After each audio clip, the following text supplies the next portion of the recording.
The year was 2147, and humanity had finally reached the stars, not as conquerors or explorers alone, but as the newest and smallest member of something much larger than themselves. The Galactic Concord had existed for over 50,000 years. A vast alliance of 312 spacefaring species who had learned long ago that cooperation was better than war, and that the universe was too large and too strange for any one civilization to face alone.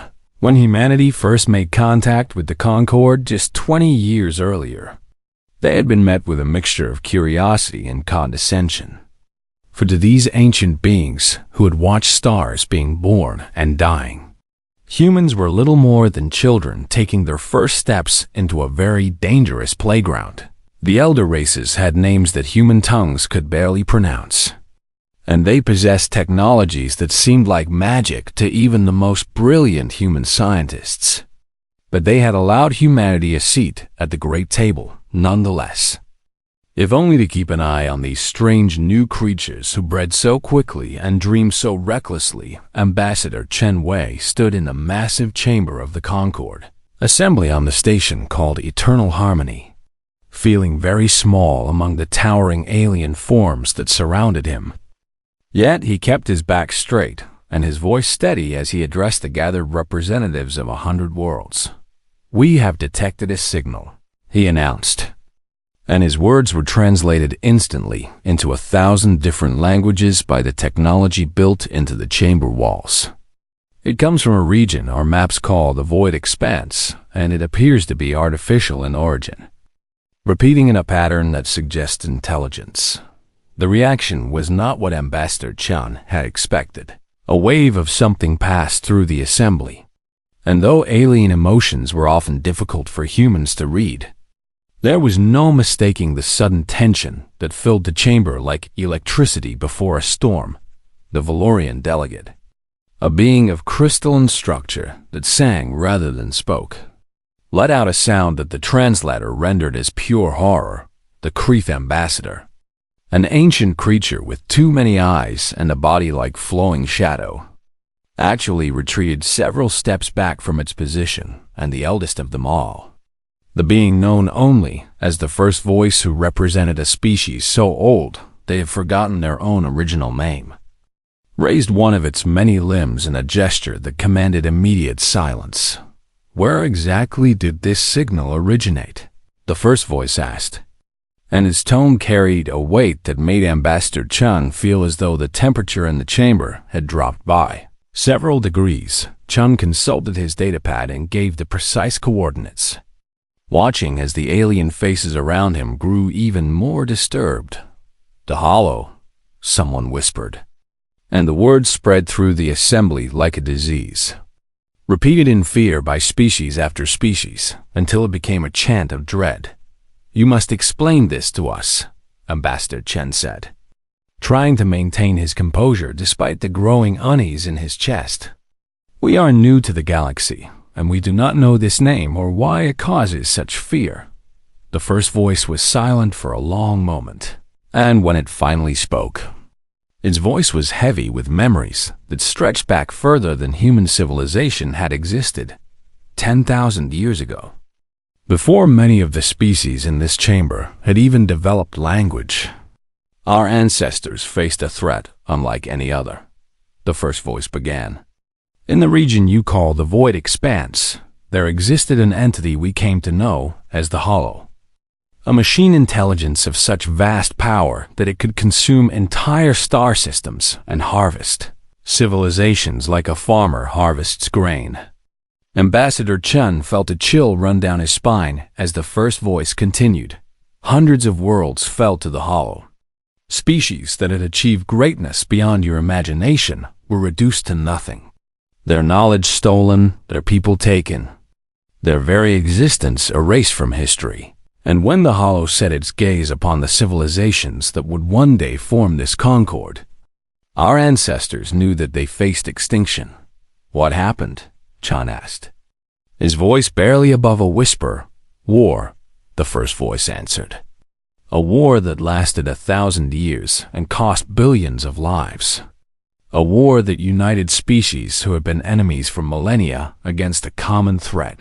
And in the end, through sacrifice and desperation and the combined might of every civilization that remained, the Hollow was contained, sealed away in the void expanse behind barriers of energy and space-time distortion that have held for 10 millennia.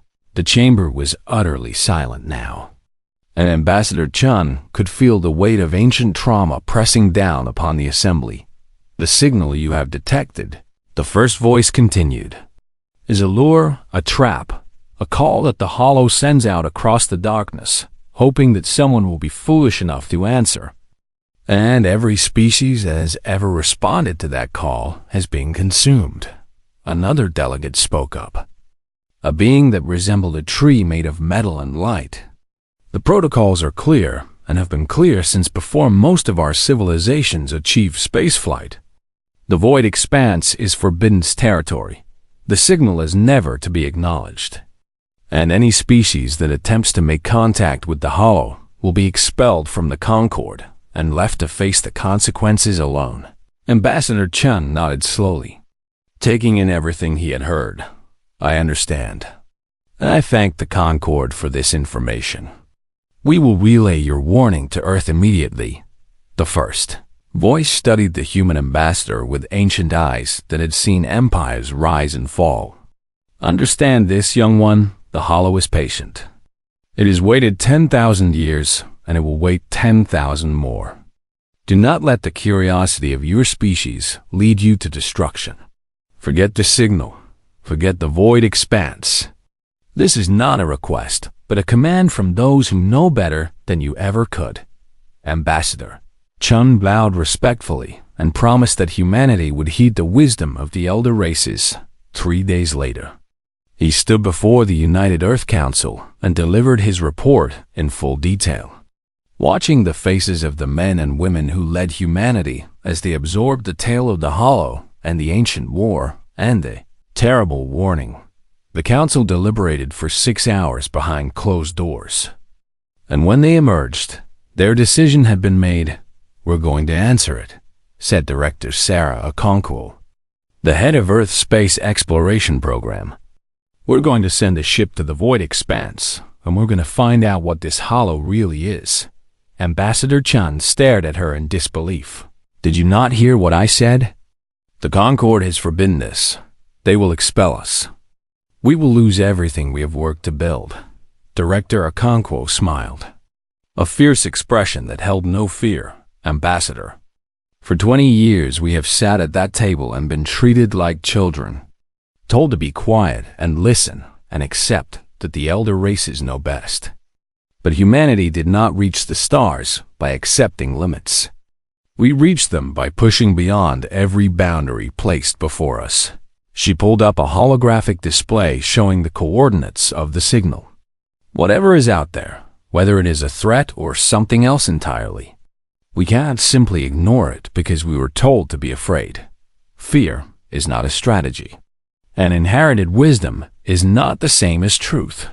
6 months later, the research vessel Prometheus launched from Earth orbit, carrying 200 volunteers who had chosen to risk everything for the sake of discovery.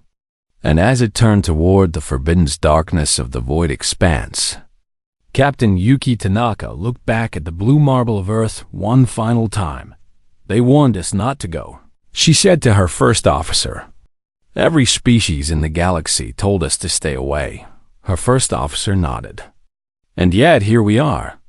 Captain Tanaka turned her gaze forward, toward the unknown. "Here we are indeed.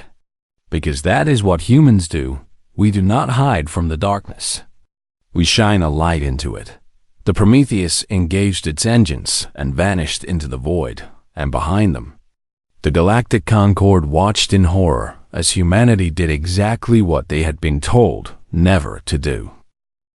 The Prometheus had been traveling through the void expanse for 3 weeks, and with each passing day, the ship moved deeper into a region of space that no living being had entered in 10,000 years. Captain Yuki Tanaka stood on the bridge, watching the view screen as her ship pushed through the darkness, and she could not shake the feeling that they were being watched, that something vast and ancient had taken notice of their presence. "Captain, we are receiving transmissions from the Concord relay stations," Communications Officer Marcus Webb reported, his voice tight with tension. "They are not happy." Tanaka allowed herself a small smile. "Read them to me." Webb cleared his throat and began. Message 1 from the Valorian Assembly, quote, "Your species has chosen madness, and you will face the consequences of your arrogance alone." End quote. Message 2 from the Kreeth Dominion, quote, "We have removed all human ambassadors from our territories and severed all trade agreements effective immediately." End quote. Message 3. "That is enough," Tanaka interrupted. Raising her hand, "I understand the general sentiment. Let us focus on what lies ahead rather than what we have left behind." Her first officer, Commander David Assay, approached with a datapad in his hands. "Captain, the science team has been analyzing the signal, and they have made some interesting discoveries. Dr. Chun would like to speak with you." Tanaka nodded and made her way to the ship's main laboratory, where Dr. Lisa Chun, the chief science officer and no relation to the ambassador, was surrounded by holographic displays and humming equipment. "Tell me what you have found," Tanaka said as she entered. Dr. Chun's eyes were bright with the excitement of discovery, even in these dark circumstances. "Captain, the signal is not a simple beacon. It is incredibly complex, containing layers of mathematical structures that suggest a form of communication far beyond anything we have ever encountered." She pulled up a three-dimensional representation of the signal's pattern. "Look here. The outer layer appears to be a simple repeating pulse, which is what our initial scans detected. But beneath that, there are deeper patterns, algorithms that seem almost like questions." "Questions," Tanaka repeated, frowning slightly. "What kind of questions?" "That is what is so fascinating," Dr. Chun replied. "The mathematics embedded in the signal seem to be testing whoever receives it, presenting puzzles of increasing complexity, as if to measure the intelligence of the listener. And Captain, the puzzles are designed to be solvable." Tanaka considered this information carefully. "The Concord told us the signal was a lure, a trap to draw victims to the hollow." "Perhaps it is," Dr. Chun admitted. "But if so, it is a very sophisticated trap. One that seems designed to attract curious minds rather than simply anyone who happens to hear it. And there is something else, Captain." She manipulated the display, zooming in on a particular section of the signal. "Hidden within the deepest layer of the pattern, I found this." Tanaka stared at the image, not immediately understanding what she was seeing. "What is it?" "It is a map," Dr. Chun said, her voice filled with wonder. "A map showing the location of something at the center of the void expanse. And, Captain, the signal is not telling us to stay away. It is inviting us to come." The Prometheus continued its journey, following the map hidden within the signal. And as they traveled deeper into the forbidden region, the crew began to see the evidence of what had happened here so long ago. They passed through fields of debris that had once been mighty warships, vessels from species that had fought against the Hollow in the ancient war, their hulls broken and dark and drifting in the endless night.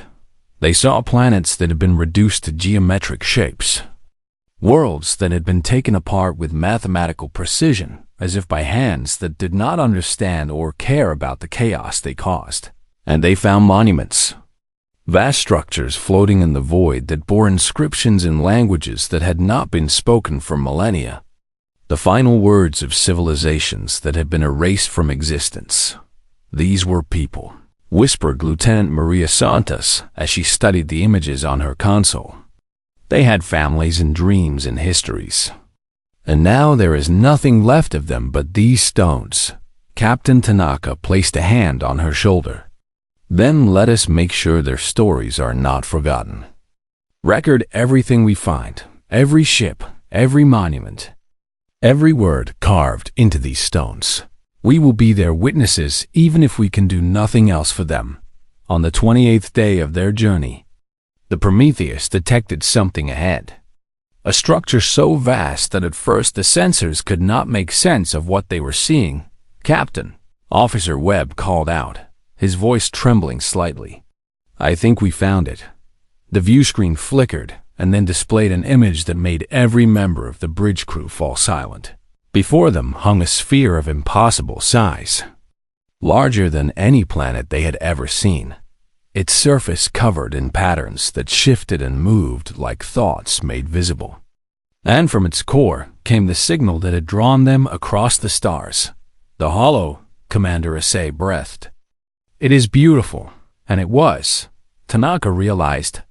Terrifyingly beautiful in a way that made her heart race with both fear and wonder.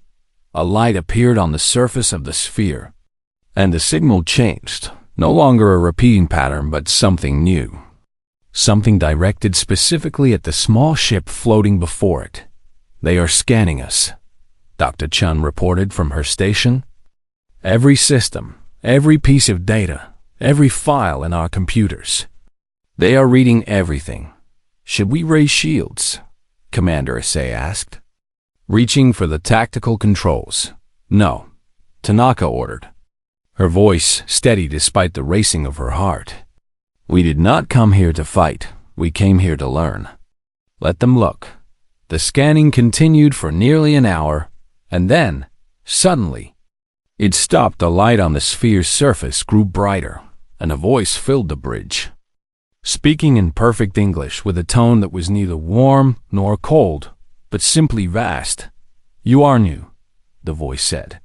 "We have not encountered your species before. You are small and young, and your technology is primitive by the standards of those who came before. Yet you are here." Captain Tanaka stepped forward, facing the view screen as if she could look the hollow directly in whatever it had for eyes. "We received your signal. We came to answer it." "Many have received our signal," the hollow replied. "But most do not come. They fear us based on stories passed down through generations. Warnings given by those who did not understand what we are." "Why did you not fear as they do?" Tanaka considered the question carefully before answering. "We did fear. Fear is natural when facing the unknown.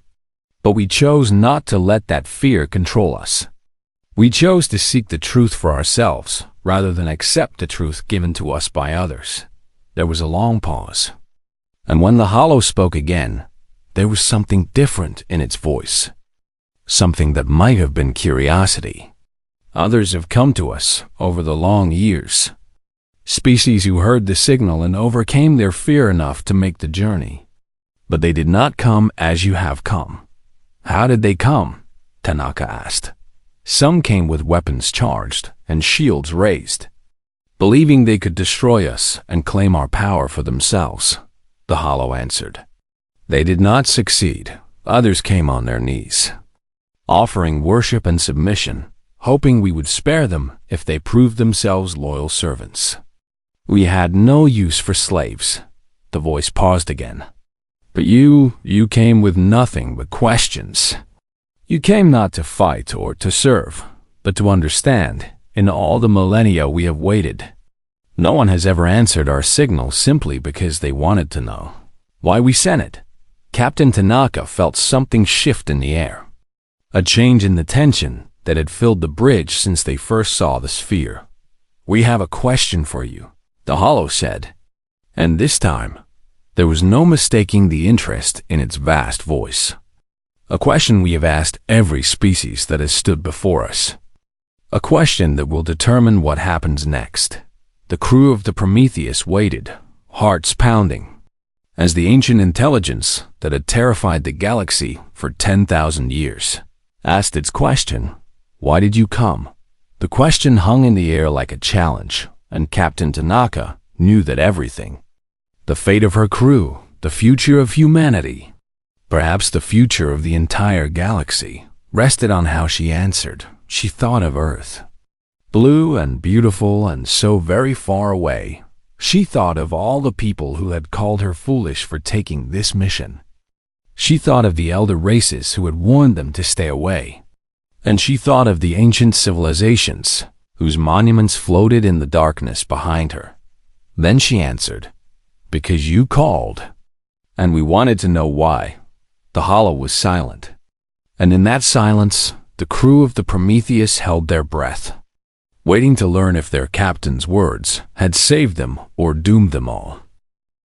The silence stretched on for what felt like an eternity, and Captain Yuki Tanaka stood motionless on the bridge of the Prometheus, waiting for the ancient intelligence to respond to her answer.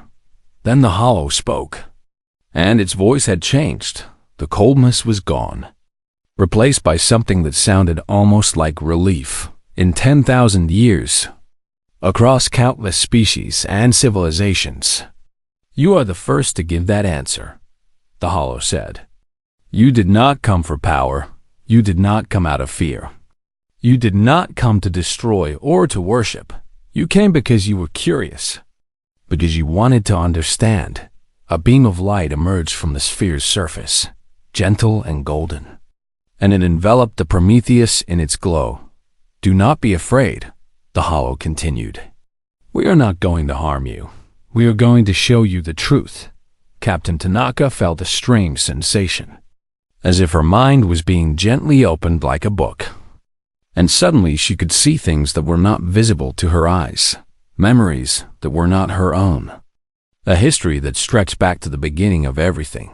She saw a world much like Earth, blue and green and full of life, where a species had risen from simple beginnings to master the secrets of the universe. And she saw that they had grown wise and kind and curious, always seeking to learn more about the vast cosmos they called home.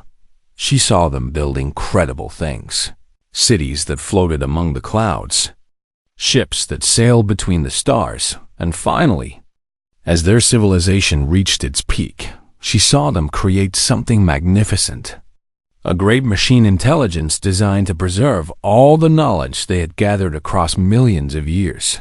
We were created to be caretakers, the hollow explained, its voice now warm with ancient memory.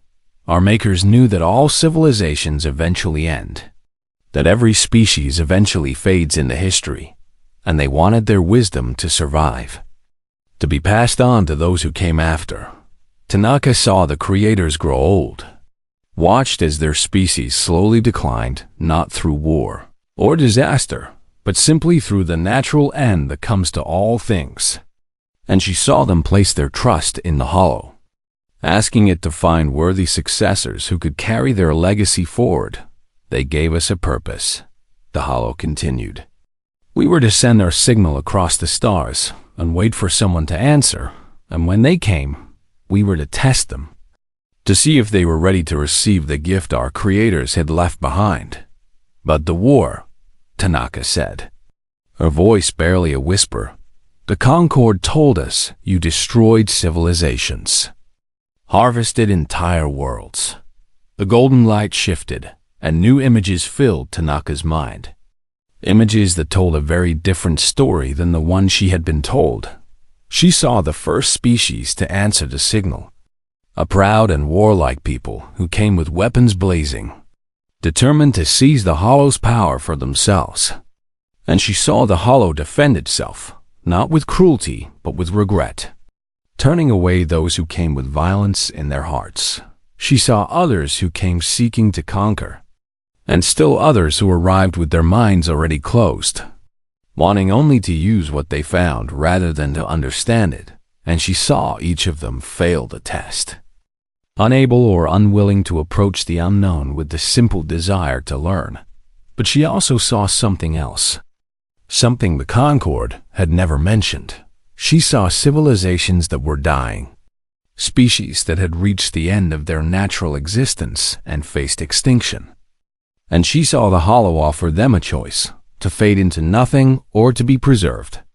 Their knowledge and memories stored within its vast mind so that they would never truly be lost.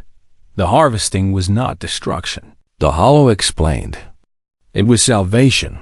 We offered it only to those who had no other hope, who faced oblivion and chose instead to become part of something greater. Tanaka understood now why the monuments floated in the void. They were not graves but markers.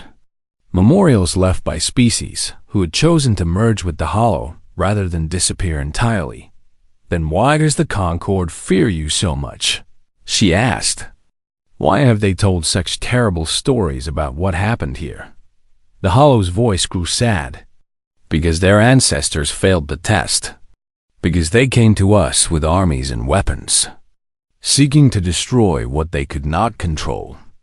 And when we defended ourselves, they called us monsters.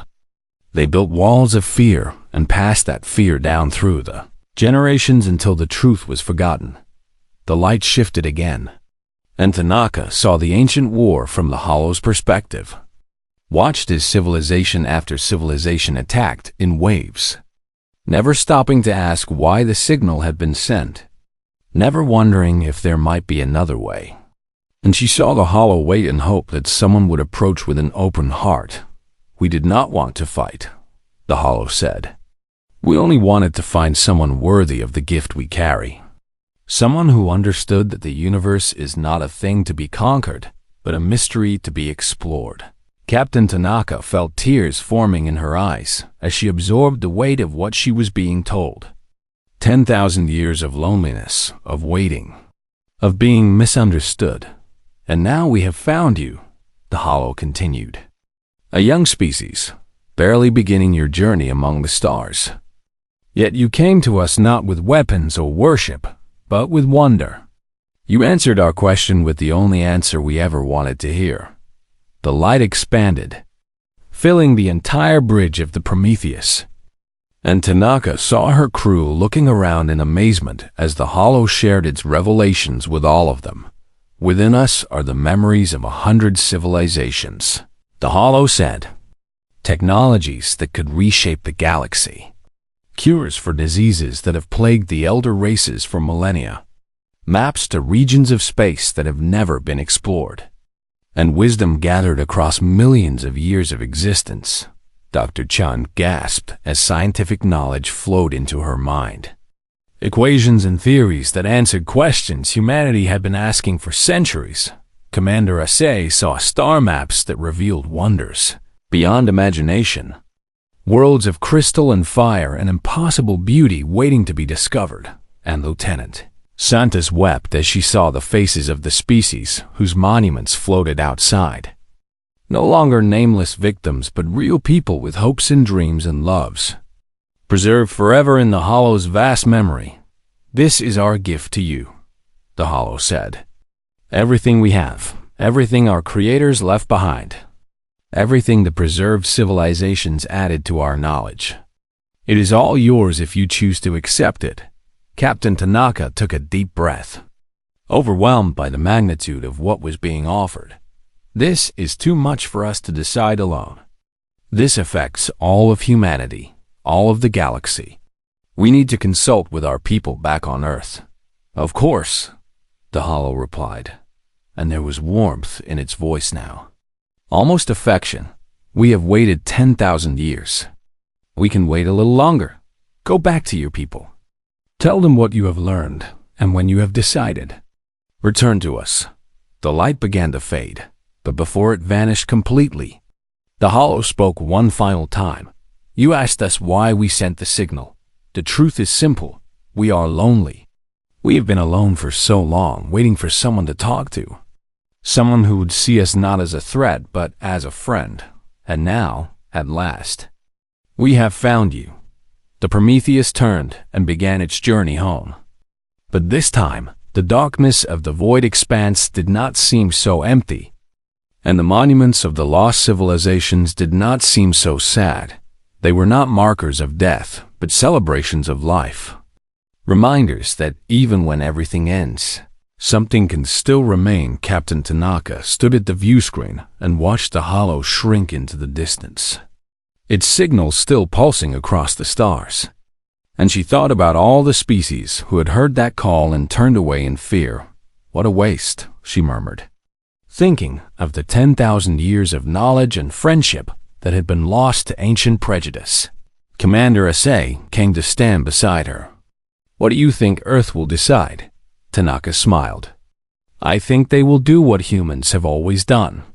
They will choose to reach out rather than pull back, to learn rather than hide, to make friends rather than enemies. And the Concord? Asai asked. They will not be pleased when they hear the truth. No, Tanaka agreed. They will not be pleased at all. But perhaps it is time for them to learn that the universe does not always punish those who take risks. Sometimes it rewards them with gifts beyond imagination.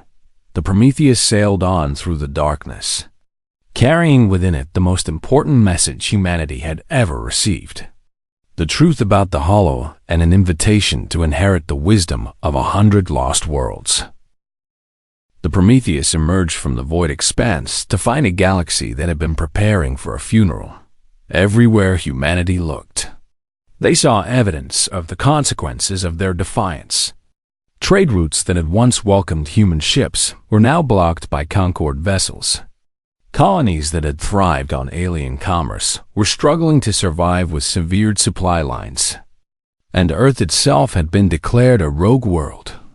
Cut off from the civilization, it had worked so hard to join, but the crew of the Prometheus carried something more valuable than all the trade in the galaxy. They carried the truth. Captain Yuki. Tanaka requested an audience with the United Earth Council the moment her ship entered communication range. And within hours, she stood before the assembled leaders of humanity, telling them everything she had learned. She told them about the Hollow, not as a monster, but as a guardian, a caretaker built by an ancient civilization to preserve wisdom and find worthy successors. She told them about the test, the question that every species had been asked, and how humanity was the first in 10,000 years to give the right answer. She told them about the gift being offered, technologies and knowledge that could transform not just humanity, but the entire galaxy. And she told them about the truth that the Concord had hidden, the story of their ancestors who had attacked rather than asked, who had built an empire of fear on the foundation of their own failure. The council deliberated for 3 days, and when they emerged, their decision was clear. We will accept the Hollow's gift, Director Sarah Okonkwo announced, and we will share the truth with every species willing to listen. The reaction from the Galactic Concord was immediate and furious. Ambassador Wei was summoned to the Assembly on Eternal Harmony, where he faced a chamber filled with rage. The elder races had expected humanity to return broken and humiliated. Instead, they had returned with claims that shattered everything the Concord believed about its own history.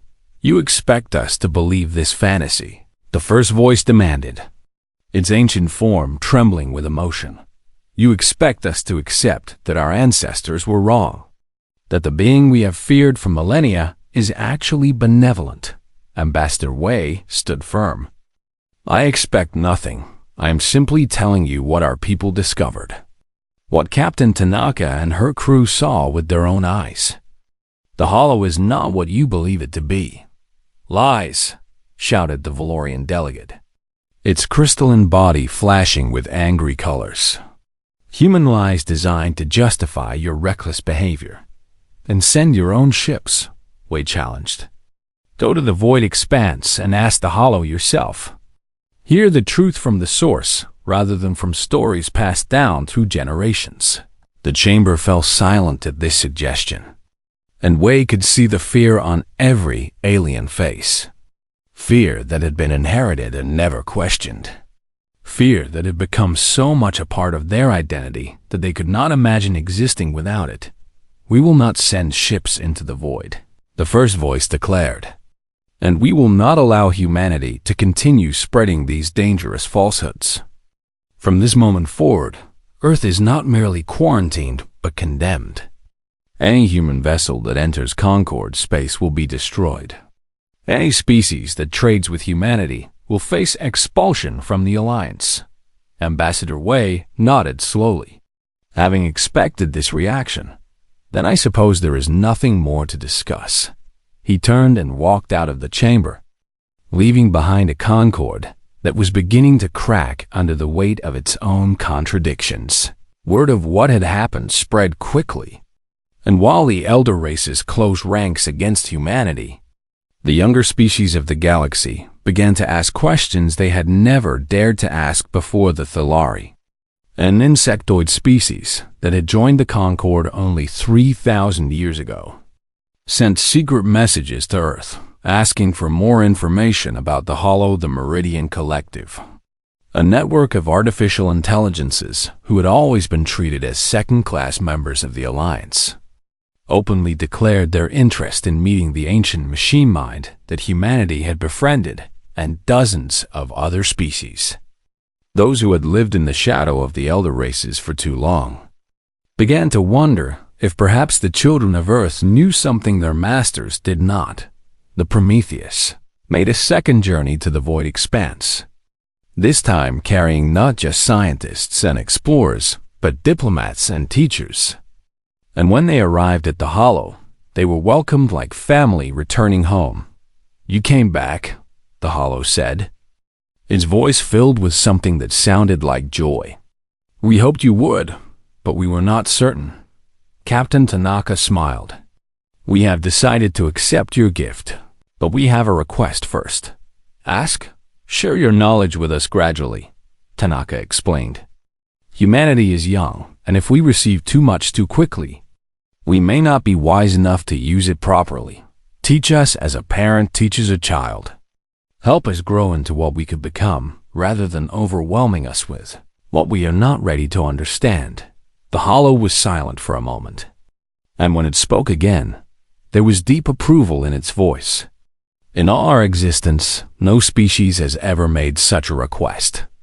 Every other would have taken everything at once, hungry for power without thought for consequence.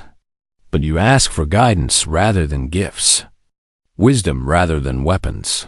We have seen what happens to civilizations that reach too far too fast," Tanaka replied, thinking of the monuments floating in the darkness. "We do not wish to join them." "Then we will teach you," the Hollow agreed, "and perhaps you will teach us as well. For we have been alone so long that we have forgotten what it means to have companions." The first of the Hollow's gifts began to flow back to Earth, carefully chosen to help without overwhelming, and the results were immediate and dramatic. Diseases that had plagued humanity for centuries were cured within months. Cancers and viruses and genetic disorders erased by knowledge that the Hollow had preserved from civilizations long dead. Energy technologies that made fossil fuels obsolete transformed Earth's environment, cleaning skies and oceans that had been polluted for generations. And star maps revealed paths through the galaxy that bypassed Concord-controlled space entirely, allowing humanity to expand without coming into conflict with those who wished them harm. But humanity did not keep these gifts for themselves. When the Thalari approached in secret, asking to learn what humanity had learned, Earth shared freely. When the Meridian Collective declared their friendship, humanity shared with them as well. And when the youngest species of the Concord, those who had been treated as lesser for thousands of years, reached out in hope, humanity welcomed them like brothers and sisters. "What are you doing?" demanded a message from the Concord, transmitted by a faction of elder races who had begun to realize that their grip on the galaxy was slipping. "You are disrupting the order that has maintained peace for 50,000 years. Director Okonkwo sent back a simple reply. "We are not disrupting order. We are sharing gifts. If you wish to receive them as well, you need only ask." The Hollow welcomes all who come with open hearts. The Concord did not respond, but the cracks in their alliance grew wider with each passing day. Some species began to argue that perhaps humanity was telling the truth, that perhaps the Hollow really was misunderstood, and that perhaps the elder races had been wrong all along. Others insisted that humanity must be deceiving them, that the gifts were traps designed to weaken the Concord before the Hollow struck, and a small faction, led by the most fearful of the elder races, began to plan something desperate, something that would stop humanity before they could change the galaxy forever.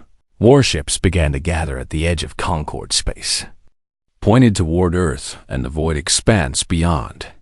And Captain Tanaka received word that an attack was being planned. One final attempt to destroy both humanity and the Hollow. Before the old order collapsed entirely, she brought this news to the Hollow, asking what they should do. "We could defend you," the Hollow said. "We have the power to stop any fleet, to end any war before it begins." "No," Tanaka replied firmly. "If you fight for us, they will never trust you. They will never see you as anything but the monster they believe you to be." "Then, what would you suggest?" Captain Tanaka thought for a long moment. And then she smiled. "Let them come," she said. "Let them come with their weapons and their fear. And when they arrive, show them something they cannot deny. Show them the truth in a way that no story or rumor can distort." The Hollow considered her words and slowly began to understand what she was suggesting. "You want us to open ourselves to them, to reveal everything we are without defense or deception." "Yes," Tanaka confirmed. "You have been alone for so long, hiding behind barriers and mystery. It is time for the galaxy to see you as you truly are. Not through our words, but through their own eyes. They may still attack. They might," Tanaka acknowledged. "But they might also hesitate, and in that hesitation, they might find the courage to ask a question instead of firing a weapon." The Hollow was silent for a long time, and when it finally spoke, its voice was quiet but certain. "For 10,000 years, we have waited for someone who would understand us. And now you ask us to trust, not just you, but all the species who have feared and hated us for millennia." "Yes, it is a great risk. The greatest risks bring the greatest rewards," Tanaka said. "Is that not why your creators built you in the first place? To take a chance on the future?" The Hollow's response came not in words, but the war fleet of the Galactic Concord was the largest gathering of military power the galaxy had seen in 10,000 years. 3,000 ships from 50 different species, all united by fear and led by those who could not accept that their understanding of the universe might be wrong. Admiral Karth of the Kreeth Dominion stood on the bridge of his flagship, watching the darkness of the void expanse grow closer with each passing hour. And he felt the weight of history on his shoulders. He was about to finish what his ancestors had started so long ago. "Signal all vessels," he commanded. "We enter the Forbidden Zone in 6 hours. There will be no retreat, no surrender. Today we end the threat of the Hollow once and for all." The fleet moved forward, weapons charged and shields raised, ready for the battle that would determine the fate of the galaxy. But as they crossed the border into the void expanse, something unexpected happened. The darkness lit up not with weapons or defensive barriers, but with light, gentle and golden and warm, spreading across the void like a sunrise after an endless night. And in that light, the fleet saw something they had never expected to see. They saw the Hollow, not as a weapon or a fortress, but as it truly was. A vast sphere covered in patterns that danced and shifted, beautiful beyond description. And from its surface came images that filled every view screen on every ship in the fleet. The truth the Concord fleet watched as the Hollow shared its memories, not with words, but with direct experience, showing them what it had shown Captain Tanaka, the story of its creators, the purpose for which it had been built, the long millennia of waiting for someone worthy. They saw the species that had attacked in fear and the species that had been preserved in love. They saw the gifts that had been offered and the question that had been asked. And they saw humanity answer with simple curiosity, where every other civilization had answered with aggression or submission. Admiral Karth gripped the rail of his bridge as knowledge flooded through his mind. Knowledge that contradicted everything he had been taught, everything his people had believed for thousands of years. He saw his own ancestors arrive at this very place. Weapons firing, the man shouted, unwilling to listen or learn, wanting only to control what they could not understand. and he saw the Hollow try to communicate, try to explain, only to be met with more violence, until it had no choice but to defend itself against attackers who refused to stop. "This cannot be true," whispered one of his officers. But her voice held doubt rather than certainty. "It is true," came a response. And Korath realized with shock that it was the Hollow itself speaking. Its voice transmitted to every ship in the fleet. "Everything we have shown you is recorded in our memory exactly as it happened. We have no reason to deceive you. We have only ever wanted what we were created to want, to preserve wisdom and pass it on to those who would use it well." The fleet hung motionless in space, weapons still aimed at the sphere that hovered before them. And Korath faced the most difficult decision of his life. If the Hollow was telling the truth, then his people had been wrong for 10,000 years. They had built their entire civilization on a foundation of fear and lies. And everything they believed about themselves was false. But if he chose not to believe, if he gave the order to fire, he would be doing exactly what his ancestors had done, attacking without understanding, destroying rather than learning, proving that the elder races had learned nothing in all the millennia since the ancient war. "Admiral," his tactical officer said quietly. "Your orders." Korath looked at the sphere of light, at the gentle glow that had not attacked, even though they had come with weapons drawn. And he thought about what it must have been like to wait 10,000 years for someone to simply ask why slowly. He reached out and pressed the control that lowered his ship's weapons. "Stand down," he commanded, his voice carrying across the fleet. "All ships, stand down." "Admiral," his first officer protested. Our mission was based on lies," Korath interrupted. "Look at what we have been shown. Truly look. And tell me you believe this being is our enemy." The first officer fell silent, and one by one, across the fleet, weapon systems powered down and shields were lowered. "Hollow," Korath said, addressing the sphere directly. "I come to you not as a conqueror, but as someone who has just learned that everything he believed was wrong. I do not know what to say or what to do, but I am willing to listen if you are willing to teach." The golden light grew brighter, and when the Hollow spoke again, its voice was filled with emotion that no one had expected from a machine. Relief and joy and hope after so many centuries of isolation.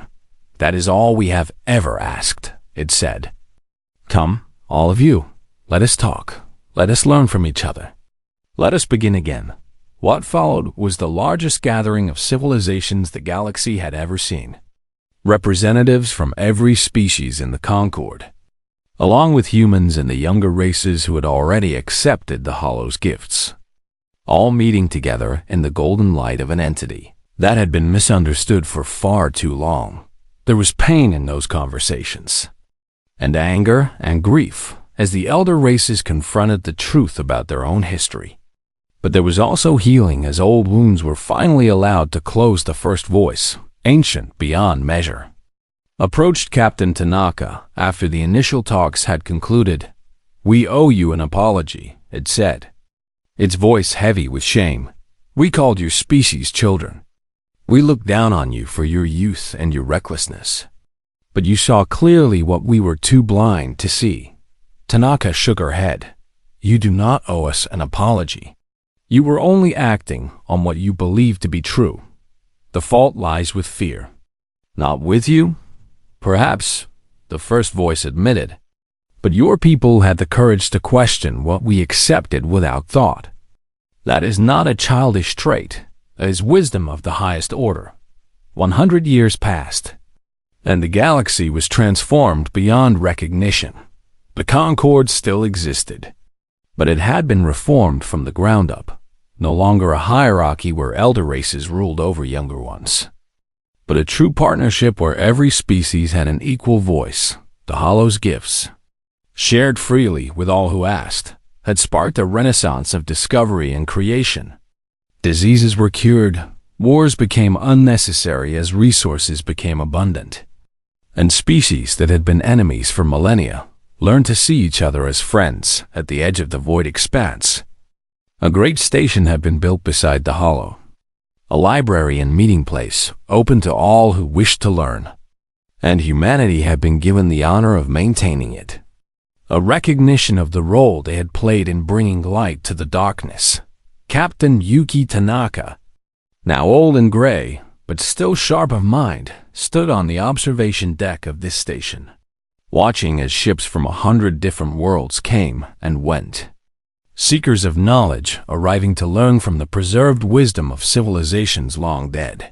Her granddaughter, Commander Mai Tanaka, came to stand beside her. "The Concord historians are asking to interview you again, grandmother. They want to record your memories for the archives." Tanaka smiled. "They have interviewed me a dozen times already. Surely they have enough. They say that future generations need to understand what happened here," May replied. "They need to know how one species changed everything by asking a simple question." Tanaka looked out at the stars, remembering the day she had first faced the hollow, the fear in her heart and the determination in her voice. "We did not change everything," she said quietly. "We simply refused to accept that things could not change. That is a very different thing.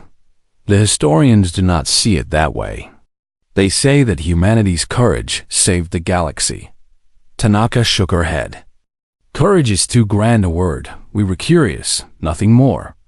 We heard a signal in the darkness, and we wanted to know what was sending it. Is that courage or just the nature of being human?"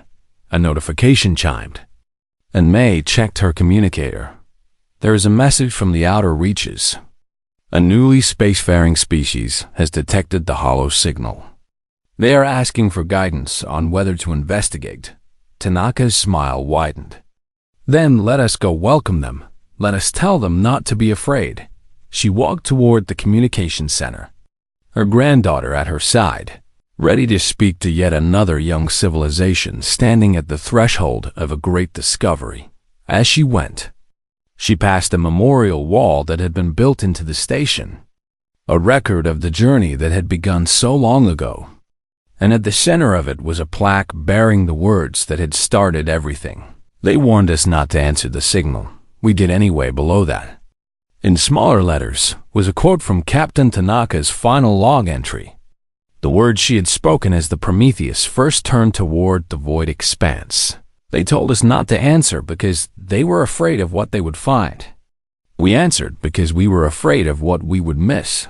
The hollow signal still pulses across the galaxy to this day, reaching out to young civilizations who are just beginning to look up at the stars. And now, when those civilizations hear it and wonder what to do, there are humans waiting to tell them the truth. Do not be afraid. The humans say, the universe is full of wonders waiting to be discovered. And sometimes the things we fear most turn out to be the greatest gifts of all. Come with us.